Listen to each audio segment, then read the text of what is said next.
Why is it exact versus approximate? Because every distinct chemical has its own formation reaction. I love that I get to bring everything that I am to work every day.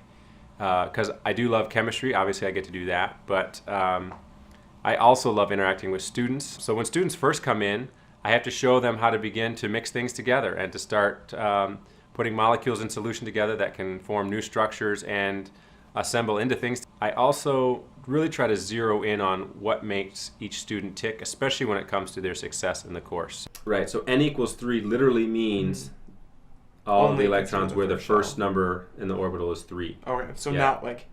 Because there are this more is n electrons equal than 1. that in that. Like, I don't know what 3d10 is. Argon. Sometimes students don't do so well on tests. But at that point, the reason that a student didn't do as well as they wanted to is as unique as one student is to the next.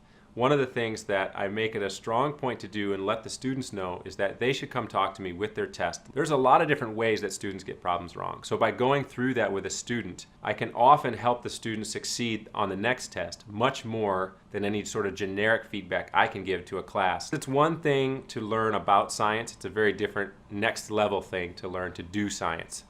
It's hard for students, I think, to really know what scientific research involves before you do it.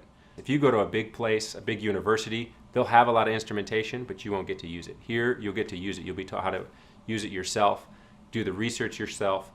So those kind of opportunities, again, we have that balance of great science, great legitimate projects going on, but you're going to be able to be involved right there on the front lines, using the instruments, writing the papers, etc.